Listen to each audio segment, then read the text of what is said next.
Students, welcome to PIT courses. মই মানস আজিৰ পৰা আমি কৰিবলৈ গৈ আছোঁ প্ৰিভিয়াছ ইয়াৰ কুৱেশ্যন। আজি হৈ যাব সংহতি চেপ্টাৰ 2 পাৰ্ট 1।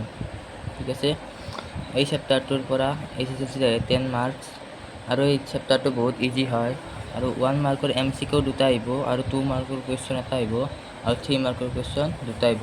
তে বলা যাম আমি এতিয়া কুৱেশ্যনৰ মাজলৈ।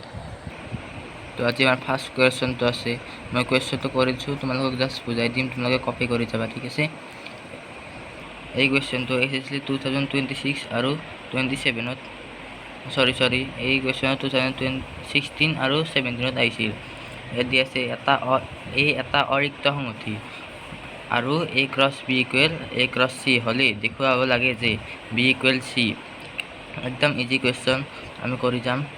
প্ৰথমতে লিখিবা সলিউশ্যন বুলি, তাৰপিছত লিখিবা লেট বা ধৰো, তাৰপিছত দিবা y বিলংছ টু B আৰু কুৱেশ্যন মাৰ্ক দিবা 1 নম্বৰ।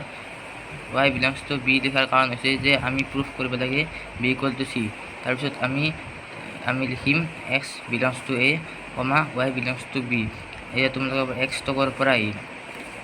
আচ্ছা, xটো আমি নিজে দি লৈছোঁ, মানে ইয়াত নিজে দিব পাৰি। তাৰপিছত আমি লিখিম x, y belongs two A cross B, কাৰণ আমি x, y আছে ইয়াত কমাটোৱে ক্ৰছ বুজাই আছে, সেই আমি y belongs two A cross B বুলি লিখি দিছোঁ। তাৰপিছত আমি লিখিম y belongs two A cross C, কাৰণ আমাক প্ৰশ্নমতে দিয়া আছিল A cross B equal two A cross C। আৰু তাৰপিছত আমি লিখিব পাৰিম x equal to A, y equal to C, y belongs two C। আমি ইয়াত যেনেকৈ লিখিছিলোঁ ইয়াতো তেনেকৈ লিখি দিছোঁ। ঠিক আছে, তাৰপিছত আমি এক্সটো এইটো গুচাই দিম, তাৰপিছত y বিলংছ টু C হৈ যাব, কুৱেশ্যন মাৰ্ক 2 দি দিম। তাৰপিছত আমি 1 আৰু 2ৰ পৰা পাওঁ যে B equal to C, hence proof. ঠিক আছে, বলা যাওঁ এতিয়া আমি নেক্সট কুৱেশ্যনলৈ। নেক্সট কুৱেশ্যন আছে, দিয়া আছে যদি A ইকুৱেল টু কিবা কিবি, B ইকুৱেল টু কিবা কিবি, C ইকুৱেল টু কিবা কিবি, তেন্তে মান নিৰ্ণয় কৰিছে A cross whole into B union C আৰু A cross B intersection B cross C। এই কুৱেশ্যনটো SSLC 2013, 15 আৰু 18ত আহিছে, চ' এই কুৱেশ্যনটো অলপ ইম্পৰ্টেণ্ট আছে। লিখিবা সলিউশ্যন বুলি, এৰ মান যি আছে বহাই দিবা, বিৰ মান যি আছে বহাই দিবা, চিৰ মান যি আছে বহাই দিবা। এতিয়া লিখিবা B ইউনিয়ন C, ইয়াত আছে B আছে 2 5 ইউনিয়ন 5 9, চিৰ মানটো বহাই দিছোঁ, বিৰ মানটো বহাই দিছোঁ। এতিয়া আমি লিখিম 2 5টো দুইবাৰ আছে, গোটেই 5টো এবাৰে লিখা হয় ইউনিয়নত, তোমালোকে চাগে জানেই। তাৰপিছত 9টো লিখিম। এতিয়া আমি লিখিম A cross B union C, B union Cৰ মানটো পাই গ'লোঁ, এৰ মানটো বহাই দিম, ক্ৰছ B ইউনিয়ন Cৰ মানটো বহাই দিম। এতিয়া এইখিনি তোমালোকে পাৰিবাই চাগে, এইখিনি তোমালোকে।